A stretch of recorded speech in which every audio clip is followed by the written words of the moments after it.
अस्सलामुअलैकुम वॉइस जो ममनून नाराहा की 69 एपिसोड के साथ मैं आ चुकी हूँ। बहुत ज़्यादा स्पेशल और शॉकिंग एक साथ है, तो बिना टाइम ज़ाया किए चलते हैं कि इसकी तरफ। Let's start.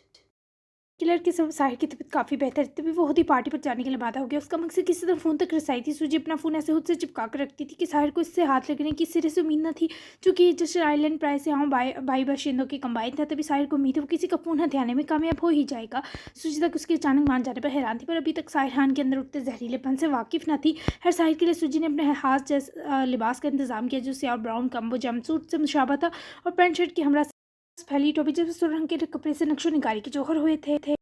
उसके सियाह तैयारी होते ही सूजी कलोना पर रवायती पोशाक पहनकर सजे थे। साहिर के अमर जश्न पर पहुंच के साहिर की तरफ सूजी कलोना ने अपने हाथ मेहमान की सूरत दिया। जैकब के तसरत बिल्कुल वैसे थे जैसे किसी नापसंद शख्स को देखकर हो जाते हैं। बस न डर जाकर साहिर की गर्दन काटा तो साहिर को अपना शिकार ढूंढने में ज़्यादा मुश्किल पेश ना आई।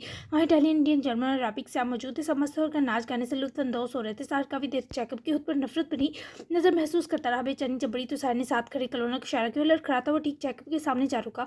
पास से गुजरते वेटर से एक सॉफ्ट ड्रिंक का गिलास उठाया। You seem like a sensible person to me. तुम मुझे समझदार इंसान लग रहे हो। साहिर ने मुकाबिल कर लहू गरमाते सवाल पर जैकब जलबलाते हैं रूबरू हुआ। सांस तक फंका रही थी। I am wise enough to tolerate you, otherwise your name and existence would have been erased by now as soon as your one heels leave here with dignity. मैं समझदार हूँ तभी तुम्हें बर्दाश्त कर रहा हूँ, वरना अब तक तुम्हारा नामो निशान मिट जाता। तुम्हारा जम जैसे ही बेहतर हो यहाँ से शराफत के संग चले जाना। जैकब के लहजे में उमड़ती तंबी हो जलन इस वक्त साहिर का हौसला बढ़ा गई। यही तो हथियार था उसका। यहाँ से निकलने का रास्ता दिखाई देकर साहिर को सरूर दे गया। What if I don't go, अगर मैं ना जाऊँ तो साहिर ने डीट बने हरदर्मी दिखाई तो मुकाबिल के जबड़े और तेवर दोनों सख्ती इख्तियार कर गए। So I will throw you into the sea myself from here. तो मैं तुम्हें यहाँ से खुद समंदर में फेंकवा दूंगा। उसके अंगारे चबाते जवाब को सुने साहिर तमाम सराहना मुस्कुराई। यहाँ से निकलना इतना आसान था और साहिर ने फजूल में इतना दिमाग का पाया। सुजीज योर गर्लफ्रेंड, साहिर ने दोस्ताना मगर सुलगते लहजे में मजीद पूछा। जैकब ने नहूत से सर हिलाया तो साहिर बेढंगा हंसा। उसकी हंसी मेहमानों से मिलती सूजी को भी ठटका गई। जैकब का तो लहू सुलगा था। Your girlfriend is very bad, she was getting attract to me, she wanna propose to me, now you throw me away immediately और you will be crying over Suji's infidelity. I have been kidnapped by these two. Do yourself a favor and get me out of this island too. तुम्हारी girlfriend बहुत खराब है, मुझ पर फरेफ्ता हुए जा रही थी, प्रपोज तक किया। अब तुम मुझे फ़ौरन फेंकवा दो, वरना सूजी की बेवफाई पर रोते रह जाओगे। मुझे इन दोनों ने किडनैप किया है। तुम अपना भला करो, मुझे भी इस जजीरे से निकाल दो। जैकब के गुस्से की कोई इंतहा न रही, तभी वो साहिर को बुरी तरह पास राह से परे धकेलता सूजी की तरफ गया, जबकि साहिर के अंदर शदीद झटके को सह गया क्योंकि उसके हाथ जैकब का फ़ोन लग चुका था। चलो भाई, रजिया गुंडों को भाई कहने का वक्त हो गया। साहिर ने पूरी होशियार से पलट कर फ़ोन की स्क्रीन ऑन की और सबसे पहले इसे म्यूट करते ऑफ के अपनी जैकेट की अंदरूनी जेब में घुसाया। मासूम मज़े से सूजी और जैकब की दबंग लड़ाई की तमाशाई बनकर देखने लगा। वह सूजी की बाजू पकड़े से पहले तो जुबानी कलामी कुछ कहता रहा, मगर जब इसने सूजी की बाजू घसीट कर इसे राह से निकाल कर ले जाना चाहा, तब साहिर को सूजी की बस इंसानियत के तहत फिक्र हुई। सॉफ्ट ड्रिंक ग्लास वहीं मेज़ पर छोड़ साहिर धो के पीछे ही निकला। सूजी की चीखें उसका खुद को छुड़ाना जैकब को कोई असर न कर रहा था। साहिर ने मुझसे पीछा किया और तब परेशान हो जब जैकब इसी के घर की तरफ लेके गया। सूजी का हलवा ज़रूर बनना चाहिए, इसी लायक है, पर इस पीछे हयारों को साहिर खान की वो एक औरत है। साहिर ने उसकी हफीफ सी सरजनिश की और घर में दाखिल हुआ। सूजी की चीखों पुकार जा रही थी। साहिर इन आवाज़ों का ताक़ुब करता जब कमरे में पहुंचा तो जैकब उसकी पोशाक नोचने के बाद उसकी शर्ट उतार कर ज़मीन पर वहशी बनकर फेंक चुका था। इससे ज़्यादा साहिर से बर्दाश्त हुआ। अपने जख्मी कंधे की परवाह किए बिना जैकब को उसके पिछले कॉलर से पकड़कर सूजी से परे हटाकर पूरी कुव्वत से दीवार से बैठा और बेड की चादर खींचकर सूजी के नेम बढ़ाना जिस्म की जाने बिना देखे उछाली। जैकब का सिर दीवार से लगने के सबब बुरी तरह जख्मी हुआ था। खून का फवारा फूटा। नो मैटर हाउ बैड सुजी is, she has not yet reach your level of wellness dirty man. सूजी जितने भी खराब हो, तुम्हारे जितने घटिया लेवल तक कभी नहीं पहुंची गलीज इंसान। साहिर ने उसकी खूबसूरत शक्ल चंद घोंसों से बिगाड़ी और पलट के दीवार से लगी सूजी की तरफ घुमा। आंखों में गुस्सा था। And you were sorry Satya, your kindness has been repaid. Now if you came in my way you will be killed without mercy. Solve this family problem yourself now, I am going.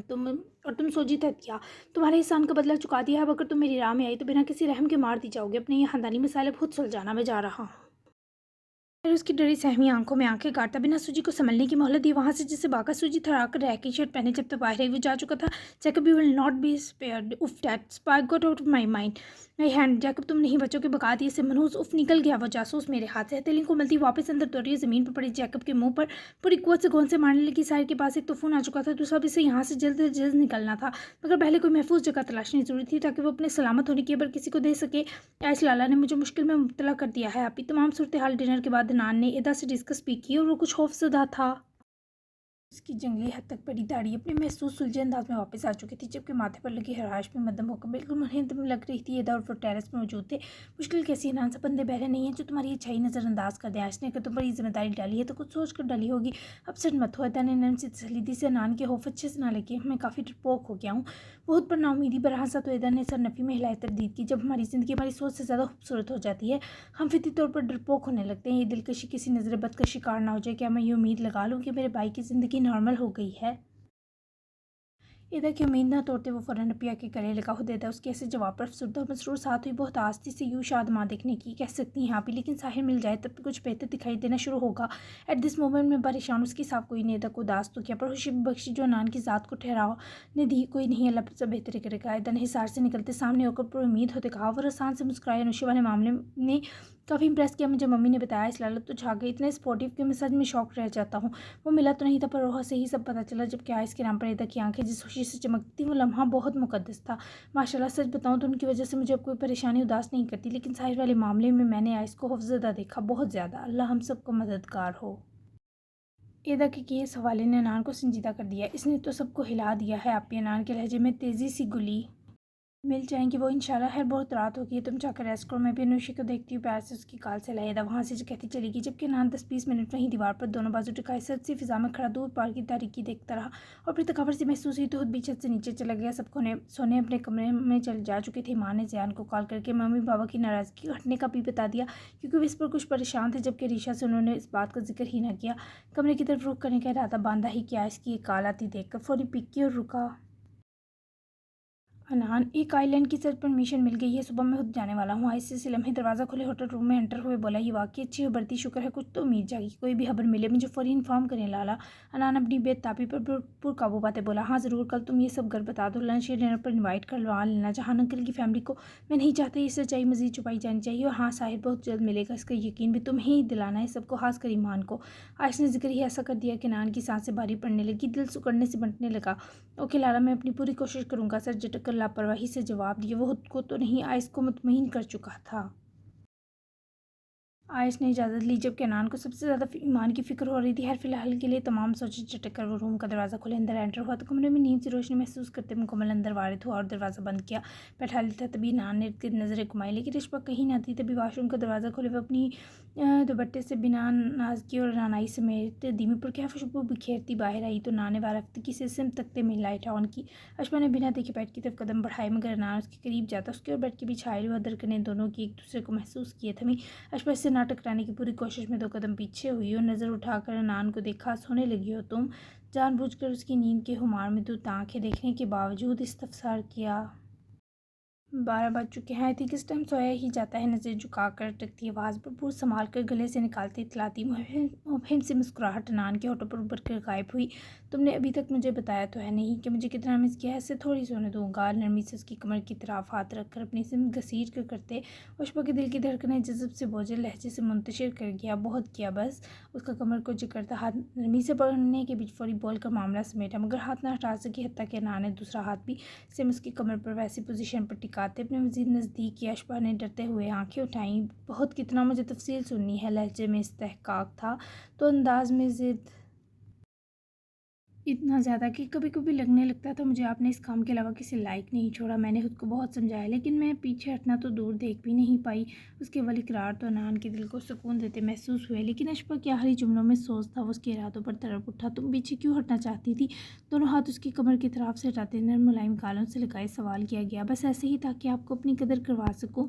अशबा ने लिकावट के बजाय सद के दिल से वजह कह दी। अंदाज में अनकही तिश्न की थी। अनान ने उसकी जबीं चूमी। इस लम्स में ढेरों चाहत के फूल महके थे। मुझे मम्मी के बाद जिस इंसान की सबसे ज़्यादा कदर है इस वक्त वो तुम ही हो। कम से कम तुम मेरे कहे हर लफ्ज़ पर बंद आँखों यकीन कर सकती हो। जब मोहब्बत नहीं थी मैंने कहा था नहीं है, अब कदर है तो कह रहा हूँ है। वो फीका सा मुस्कुराई इज़हार बेहद अधूरा था। सीने में चुभा। कदर और मोहब्बत में फ़र्क होता है। वतन सी लहजे में नान की चाहत से लबरेज आंखों में आंखें गाड़े सहूलत से जता गई। मैं मोहब्बत मेरे नज़दीक कदर की ही एक सुलझी और खूबसूरत शक्ल है। अशबा नूर, मेरी ये कदर जल्द मोहब्बत भी बन सकती है। क्या मेरा ये कहना खुशी नहीं बन सकता तुम्हारी? कम से कम मैं अपनी लाहसली को तो बुला ही चुका हूँ। तुम्हारी बदौलत धीरे से काट पड़ा। इसकी कीचड़ में कैद बाल खुले अपने शहर में गिरफ्तार इस लड़की को किसी जवाब के लायक ही न छोड़ा। बालों में हनूस, हाथों की उंगलियां फेरता हुआ उसके अपने सीने लगने पर बाजुओं की गिरफ्त बढ़ा एहसार गया, मगर जवाब को मुंतज़िर रहा। अशफा के पास इस लम्हे के करार को बयान करने को लफ्ज़ ही न बचे। उसका दिल चाहा बस ये हिसार हो और वो तामुल शख्स के यकीन दिलाते जुमले सुनती रहे। जवाब दो अशफा, यूँ तुम्हारे गले लगने पर मुझे सुकून तो मिल रहा है, लेकिन मुझे इत्मीनान नहीं मिल सकता। वो तुम्हारे होठों से अदा हुए लफ्ज़ों को मोहताज होकर रह गया है। उसकी मोहब्बत बड़ी सरगोशियों के संग हिसार की हरारत सब मिलकर अशफा से कुव्वत गोयाई सल्ब कर रहे थे। सांसें धड़कनें बेजान कर रहे थे। उसके बुश पर हाथ बांधे मजीद इस गर्म सीने में सिमटी जैसे रूबरू आई तो दिल धड़कना भूल जाएगा। तुम ही मेरी आदी नहीं हुई, मैं भी हो रहा हूँ तुम्हारी आदत का शिकार। जब तुम्हारे बारे में सुना, इस कैफियत को नाम दे सकता, लेकिन ये सच है। खुद को तुमसे कोसों दूर पाकर बेबसी की खीर हद महसूस की। वापस आकर तुम नज़र नहीं आई तो मेरा दिल बहुत बेकरार हो गया था। जैसे तुम दिखाई दोगी तभी बेचैन दिल संभले का। उसकी खुशबू में खोए आंखें बंद किया आज अपना सच कह रहा था और अशफा की आज भी जान जा रही थी। उसके सीने में अशफा के जबरन दबाए आंसू भी उतर रहे थे। अगर तुम मुझसे कभी दूर चली गई तो मेरी ज़िंदगी हिला बन जाएगी, जहाँ सांस लेना भी घुटन की दूसरी शक्ल होगा। तुम्हारा तो नहीं पता, लेकिन मैंने तुम्हें बहुत याद किया। उसके सामने आने से इनकारी थी, फिर भी अना ने ज़बरदस्ती ये सितम ढाते उसको अपने सामने बाजू से पकड़ कर लाया। फौरी आंखें रगड़ती मुँह फेरने लगी, मगर इससे खुद ही ना हो सका। You are special for me. उसकी थोड़ी चुमते नरम सा इजहार किया था कि वो हौसले में वापस लौटे, उसके भारी अजाबों का बोझ उतरे। लेकिन जितने आप मेरे लिए हैं इतनी स्पेशल नहीं हूँ। वो क्या बोली, ये अहम नहीं रहा। वो बोली तो सही, अनान की इस वक्त यही खुशी था। नरमी से उसकी नरम सांसों की महक अपने सीने के पार तक उतारते उसके शिकवे सुने अंदाज में बेहद नरमाहट और मोहब्बत थी। हो जाओगी वक्त दो मुझे, मैं जानता हूँ मेरी मोहब्बत जब तुम्हें मिलेगी तो मेरी दी सारी तकलीफ़ें भूल जाओगी, लेकिन यकदम मैं इस हिजरत पर खुद से लड़ पड़ूंगा। अपना आप मुनाफिक लगेगा, क्योंकि मैं एक मेहरबान और समझदार इंसान नहीं। मैं कुछ वक्त ही नहीं चाहता हमारे बीच। मैंने पहले ही तुम्हारा हक खाया है अशबा, मज़ीद जुल्म नहीं कर सकता। मैं चाहता हूँ तुम्हें तब अपनी मोहब्बत कहूँ जब सच में तुम मुझे मेरी तमाम तर चाहत का मरकज़ बनी हुई मुझे महसूस होने लगो, ताकि अपनी गवाही खुद देने की हिम्मत हो मुझ में। इसे अब कहाँ इज़हार चाहिए था। उसकी सारी हसरतें तो अनान की मोहब्बत से सच्चाई तस्लीम करने ने खुद में उतार ली थी। बाखुदा वो हरी सांस तक भी मोहब्बत में कामयाब ना होता। अशफा को परवाह नहीं थी, जाते हुए अनान अपनी मोहब्बत छुपा गया था, लेकिन आज छुपाने के बावजूद इजहार करके अशफा के दिल की सारी घुटन ख़त्म कर चुका था। इस लड़की की बुरी आंखें जिस चमक के साथ आज अनान को देख रही थी, ऐसी चमक चांद सितारों का मुकद्दर हुआ करती है। मान लेती उस पैर शुरू होने के पैरों के तलवों पर उठे, मसरूर होते तमादी के संग अपने फनान की गाल से जड़े प्यार किया। जब ये मुअत्तल लम्स बख्शे सामने हुई तो अपने अमल के नताइज नान की आंखों में पनपती मनपसंद ख्वाहिश का रूप बदलते देखकर सहमी। मैंने कहा तुमने मान लिया, मैं कुछ और भी कहूँ तो मान लोगी ना। उसकी जज्बात और एहसास आज शदीद थे। अशफा ने हिम्मत करते सर हिला दिया। शायद वो उसकी कुर्बत की तलबगार थी, उसकी हदों में लिपटी बेपनाह तो सीफी कुर्बत का अरमान अशफा के पूरे वजूद में थरथराहट बेदार कर रहा था। मैं हमारे बीच का रिश्ता मोहब्बत से पहले शुरू नहीं करूँगा। ये तुम्हारी मोहब्बत का एक छोटा सा सिला है। मुझे खुद से ज़्यादा तुम्हारा सुकून अजीज़ है। जहाँ लगा नान इब्राहिम तुम्हारे सुकून का दुश्मन बनने लगा है, वहीं रोक देना मुझे। उसकी धड़कनें बेजान करने से पहले भारी पड़ते आंचता लहजे में उसके कान खिलो चूमी, जिस पर अशफा के अंदर तिकवाहट अनान के सीने में करार के संग दबी। और फिर वो इसे इस तरह छूने की इब्तिदा कर चुका था जैसा अनान इब्राहिम पर सजता उसे जेब देता था। मैं पहुंच गई मुहिब, काफ़ी देर से लान में की जाती वाक जोए के मैसेज पर थमी होठों पर मुस्कुराहट रिंगी हैरवाफियत से उसके मैसेज को पढ़ के अपने बेडरूम में एंटर होती जोए हंस दी। अब काफ़ी रात हो गई थी, इसलिए रोनी को अब सुबह स्कूल के बाद उसका पिक करने का इरादा था। ऑफकोर्स तुम्हारी आंखों ने सारा सफ़र हिफाजत किया, अब तक तुम क्यों जाग रहे हो। और रसीली सी मुस्कुराहट के हमरा पैगाम टाइप किया। मुहिब ने सर्द सी तारीख रात में सांस भरा। तुम्हारी पहुंचने की खबर का मुंतज़िर था, सो जाओ। वो जज्बात समेट गया। जोए को भी उसकी नींद की बहुत परवाह थी। तुम भी मेरी जान। दानिस्ता मुकाबले की धड़कनें मुंतशिर करते वो फ़ोन साइड पर रखे चेंज करने घुसी, जबकि इससे पहले मुहिब सर सियाह भरता हवेली की तरफ जाता किसी इंटरनेशनल कॉल पर उसके हाथ की रफ्तार सा ही दिल धड़का। फौरी कॉल पिक की। मुहिब हान की आवाज़ वो लाखों में पहचान सकता था। मजबूत दिल सीने में फड़फड़ा गया। हान कहाँ हैं आप यार, अरियो के आपका कंधा कैसा है, को कोई चोट तो नहीं लगी गिरने से। मुहिब के बेख्तियार पूछे सवालात साहिर के होठों पर उदास सी मुस्कुराहट लाए। बड़ी मुश्किल से इस जंगली इलाके से निकलकर वह समंदर के किनारे पहुंचा था, मगर सामने तहद्दे निगाह फैला पानी उसके कदमों को रोक चुका था। मैं कोसिचंग नामी जजीरे पर हूँ मुहिब, आई एम ओके, लेकिन मैं यहाँ से निकलूँ कैसे कुछ समझ नहीं आ रही। ये लोग मुझे 2 दिन से जासूस समझ रहे हैं। कुछ करो और मदद भेजो मुझे, वरना मेरा सर घूम जाएगा। साहिर का पता मिलना इस वक्त ज़िंदगी मौत से बड़ा मसला था। मुहिब को लगा वो कुछ बोल नहीं पाएगा। आप बेफिक्र रहें हान, मैं खुद पहुँचता हूँ आप तक। अल्लाह का शुक्र है जिसने आपकी आवाज़ सुनाई। आइस भाई वहीं है, मैं इन्फॉर्म करता हूँ, प्लीज़ हिलिएगा मत। वहाँ से फौरी अपनी लोकेशन भेजें। मुहिब ने फौरी आइस को भी कॉल पर लिया। वो सो रहा था, मगर रिंग टोन पर फौरी और बैठते मुहिब का नाम देखते ही कॉल पिक की। मुहिब सब खैरियत है। आइस की आवाज़ कांपी। भाई हान का पता चल गया है, इन्हें फौरी मदद चाहिए। कोसिचंग जजीरे पर हैं वो, प्लीज़ फ़ौरन रवाना हों। मोहिब की इंकशाफ पर आए फौरी उठ खड़ा हुआ। ये बिल्कुल एक झटके साथ था। ठीक है मोहिब, मैं फौरी निकल रहा हूँ, इसे कहो इस जगह से हिलना, हम फौरी निकल रहे हैं। आयस ने कहकर कार काटी। जबकि अपना फ़ोन जैकेट उठाना उठाता वो जुलत में होटल रूम से निकल गया। तुम सब मेरे लिए फिक्रमंद और परेशान हो के अंदाज़ा था। फ़ोन में क्रेडिट नहीं है ज़्यादा मोहिब के, मैं किसी को कॉल कर सकूँ तुम अनहान को बता देना मैं ठीक हूँ, और हो सके तो ईमान तक भी ये खबर पहुँचा दो, वो तकलीफ़ में होगी। साइड ने किनारे से पीछे हटते वापस ज़रा पीछे कदम बढ़ाए और दरख्तों की झुंड की तरफ बढ़ा। जाल की लड़खड़ाहट बढ़ रही थी। आप बेफिक्र रहें हान, सब तक खैरियत पहुँच जाएगी। आप सच में ठीक हैं? गोली लगी थी आपको? मोहिब की आवाज़ कुछ हुद डली, कुछ सिग्नल्स का इशू आवाज़ काटने लगा। साहिर ने वही दर्द के साथ लगकर बैठे दर्द बड़ी टीज घोट ली। हाँ निकालती थी आँख की, एक आदमी ने दर्द है बस भयानक किस्म की, लेकिन मैं संभाल सकता हूँ उसको। तुम्हें ब्यूरो जाने से पहले बहुत कॉल्स की पर तुमने नहीं उठाई। इससे पहले किस्मत मजीद इम्तिहान ले। सुन लो कि ज़ोर मोहब्बत करती है तुमसे। साहिर की आवाज़ अटक रही थी पर उसने जो दर्द के अखीर मकाम पर बताया वो मोहिब की आंखों में सुरही समेट लाया। जानता हूँ हाँ ने करार भी कर दिया मैंने उसकी मोहब्बत पा ली, पर इस वक्त जब आप आस पास तो क्या राब्ते में भी ना थे। प्लीज़ जल्दी आ जाएँ ताकि सीने में जो तीर गड़ा है इसके दर्द से निजात मिले। कुछ भी नहीं कर पाता आपके लिए, इसकी बहुत तकलीफ़ है मुझे। मोहिब की आवाज़ नम थी जबकि साहिर को इसकी इकरार ने ऐसी खुशी दी कि सारे दर्द लहजा भर जान छोड़ गए। तुमने ये जो हिम्मत दिखाई है समझ लो मेरे लिए बहुत बड़े सुख की वजह बनी। कम से कम तुम्हें अब उजड़ा हुआ तो नहीं देखना पड़ेगा। तुम्हारी बेबसी तुम्हारे हान का दिल रंजीदा करती थी। मैं बहुत खुश हूँ तुम्हारे लिए बलोच, अब संभाल कर रखना उसे। साहिर को लगा जैसे उसकी आंखें धुंधला रही हों, बोलना दोबर हुआ। उस जीत के हारी पड़ाव पर साहिर हान की हिम्मत टूट रही थी। वो झूठ बोला था कि वो खुद को संभाल सकता है। हान मैं पहली फ्लाइट से आ रहा हूँ, प्लीज़ अब मत खोइएगा हमसे, प्लीज़ अपना ख्याल रखें, मदद पहुँच रही है आप तक। और रही बात आपकी मान की, तो आपको वो सितारा आपकी गैर मौजूदगी में पूरी आप वो ताप से चमक रहा है, इसका यकीन है कि आपको भी चमकना है। मुझे इस लम्हा डर लग रहा है। वो इसकी कोई बात ना सुन सका। फ़ोन साहिर के हाथ से छूटकर रेत में जा गिरा और कॉल बंद हो गई। जबकि लोकेशन साहिर ने पहले ही भेज दी थी। मुहिम ने गहरा सांस भरे कटी कॉल देखी और जैसे डर कर हवेली की तरफ गया। वो अंदाज बता रहा था कुछ बहुत बुरा होने वाला है। घड़ी की सुइयां 2 बजने के करीब थी। फिजा में सदपन मामूली था पर कुछ वक्त हसीन जादूगरी दिखाकर दोनों के बीच से रात की तरह सिरक गया, मगर सुरूर और सुकून की कैफियत तारी कर गया। तुम्हारी सबसे बड़ी ख्वाहिश क्या है?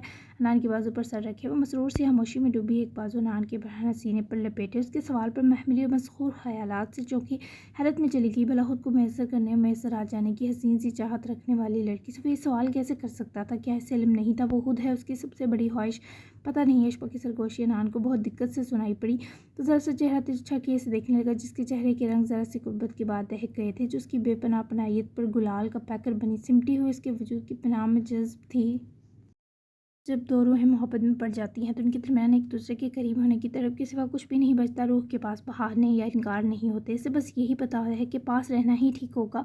मोहब्बत होना ठीक है। मैं तो इस कैफियत से मोहब्बत के बाद गुजरी, लेकिन आप कदर की स्टेज पर ही सबको छू गए। मुझे आपकी आज की कैफियत उससे अलग नहीं लगी। तो शायद मेरी सबसे बड़ी ख्वाहिश यही है अनान कि आपकी मान लें कि मुझसे मोहब्बत करने लगे हैं। कुछ देर तो उसकी सवालिया मगर पुरतपश नज़रों से घबराई, मगर फिर सर सीने पर वापस टिकाए अपनी आखिरी ख्वाहिश का अहवाल सुना दिया। तुम्हें मुझसे पहले कैसे पता चल सकता है? वो अभी हाथ ना आने के प्लान में पैंतरे बदल रहा था। इस पर अशफा की मुस्कुराहट मीठी थी। जिससे मोहब्बत होना सारा फैज़ इस दूसरे को ही मिलता है। मुझे आपसे मोहब्बत थी तो सारा फ़ायदा किसे मिला? आपको, वरना आजकल कोई किसी का ज़रा मुंह मोड़ना बर्दाश्त नहीं करता। लेकिन मैंने वो सहा जिसकी मैंने कभी खुद से तवक्को तक ना की थी। अब जब आपको मोहब्बत हो रही है तो इसका असर मुझ तक पहुंच रहा है। इस कदर खुश थी कि उसकी वजाहत में भी खुशी के रंग छलक रहे थे। हनान तो दंग था। वो इतनी गहरी बातें किस आसानी से कर गई। तुम तक मेरी मोहब्बत का असर कैसे पहुंच रहा है? एक्सप्लेन। क्या मेरे करीब आने ने बताया तुम्हें? उसकी जानब देखने को इस पर ज़रा झुका तो अशफा का सर धीरे से तकिए पर मुंतकिल करवाया। हनान के लहजे से टपकती हैरत पर अशफा ब्लश की। नो, आपकी अलग तरह से बिहेव करने ने, वरना करीब तो अपने कहा होती ही इतने तो आ ही गए थे जितना मेरी ख्वाहिश थी। इससे मैंने ज़्यादा कभी चाहा और सोचा भी नहीं था। आपने मुझसे बात बहुत अच्छे से किया। आज अब तक कर रहे हैं। आपका मुझे देखने का अंदाज़ बदला हुआ है। छूने का भी आपने मेरे रोकने में मुझे खुद से दूर कर दिया। हालांकि इस लम्हे आपको अपना आप संभालना बहुत मुश्किल लगा होगा। मैंने रोकने में और मज़ाहमत करने में अच्छी खासी देर कर दी, फिर भी इट्स अ बिग साइन। वो बिना अंजाम की परवाह किए बिना बोलती कि जब किनान को समझ ना आई इस पर कैसा रद्दमल दे। बस एक बार फिर इस लड़की बुरी तरह हरा बैठी। तुम तो सादा सीधी अपनी मोहब्बत की तरह पर ये शिद्दत है। तुम्हारे अल्फाज और यकीन को किसने सौंप दिया शमनूर? तुम्हारी मोहब्बत जब मुझे समझ आने लगती है तुम इसको मेरी समझ के दायरे से निकाल कर मजीद वसी क्यों कर देती हो? उसके सवाल पर लम्हा पर सांस न ले सकी अशफा से इन आंखों की मोहब्बत देखनी मुहाल हुई। वो उसके जवाब सोचने तक उसकी थमी सांसों में फिर गुलते वापस सामने हुआ। कमबख्त सारे जवाब बुला गया था, तभी तो वह हाली आंखों से देखती रहो हंसी हुई बाहुदा। मेरी खुशकिस्मती हो तुम। उसके लाजवाब होने की आबरू रखे झुकर उसकी काल चुमते हुए इस पर से हट कर उठ गया तो अशफा की नज़र नान की शर्टलेस वजूद पर जा ठहरी। उसके पीठ पर अपनी मज़ाहमत की सुर्ख कहानियाँ देख कर दिल रुक गया। जो शर्ट पहन के वॉशरूम की तरफ बढ़ चुका था। कोई कॉल आ रही थी जिसे प्राइवेटली सुनना ही अहम था। अशफा ने खुद को बहुत मलामत की। 10 मिनट तक वो वापस आया तो जहाँ थे इस वजूद इजाफी मसरूरी के संग अशफा को और प्यारा लगा। अशफा को घबराया देखे मुस्कुरा कर बिना सतह के पास बैठे फूल से देखने के बीच करता हंकारा, अनान सो रही है। अशफा की सरगोशी पर हैरत से गर्दन मोड़े पलटा जो उठ बैठी। उसकी बाजू से लिपट की फॉरवर्ड। अनान ने हैरत थनूज लहजे में खोलते पूछा, आपकी नेक और बैक पर मेरे नेल्स के निशान है, मैंने आपको हर्ट कर दिया। अशफा ने डुबडुबाई आंखों में दुख भरा। नया क्या है मुझे तुम्हारी कुर्बत से ज़्यादा, तुम्हारा ये जुल्म करना ज़्यादा फैसिनेट करता है। वैसे भी ये हमारी पहली ऑफिशियल मुतफ़क्का कुर्बत की निशानियां हैं। मुझे इनसे कोई तकलीफ़ नहीं हो रही, बल्कि एजाज़ है कि मोहब्बत करने वाली अशफा नूर भी मोहब्बत के असल हक़ को पाने से डरती है। सो जवाब काफ़ी तंग किया है। वो उसकी सूरत को चुटकियों में रहा था। उसकी जबीन चुभते मुस्कुराया मगर अशफा से मुस्कुराया ना जा सका। हाथ बढ़ाकर अनान की गर्दन की दाएं तरफ हथेली से लाते अपनी तरफ चाहत से देखते अनान को देखने लगी। मैं डरती नहीं हूँ, मुझे आपके होंठों से तुम मेरी मोहब्बत हो सुनना है। मेरी हिम्मत भी आपके इस जुमले की मोहताज है। वो अपने गुरेज का इससे बेहतरीन जवाब दे ही ना सकती थी। अनान का दिल अशश कर उठा। फ़ोन एक तरफ वापस रखे दोनों बाजों में अशफा को इशार कर अपने बेहद नज़दीक किया। तुम मेरी कॉपी कर रही हो। वो शरारत पुतरा तो अशफा की पल की आंखों पर शर्म से लरस कर रह गईं। आप भी कर लेना जुल्म के मामले में, मुझे काफ़ी बेसाख्ता बोली मगर इससे पहले अनान उसकी खुले मकदार बालों में चेहरा छुपाते गर्दन को निशाना बनाता वो डर कर करंट खाई। अनान की माँ ने दूर सर की, अभी नहीं अनान, बात का कहा है। वो डरी हुई इस वक्त इस दुनिया की हर दिलकशी को मात दे गई। ओ आई सी, मुकरना मत, फिर गुड नाइट। हंसकर वापस उसके बालों में चेहरा छुपाते उसको अपने सीने से लगाए। सरगोशी की जो अशफा के होंठों पर जज़ब भरी मसरूरी और खया बिखेर गई। जारी है। कैसी लगी प्यारी सी स्पेशल केस नावल के आखिरी धमाके के लिए तैयार हैं आप लोग? क्या ख्याल है अब क्या होने वाला है? और बेस्ट न्यू डायलॉग कौन सा लगा ज़रूर बताएं। नए आने वाले चैनल लाजमी सब्सक्राइब करें ताकि उनको हर नई वीडियो का नोटिफिकेशन मिलता रहे और बेल आइकन भी लाजमी प्रेस करना है। मिलते हैं 70 एपिसोड में, तब तक के लिए अल्लाह हाफिज़।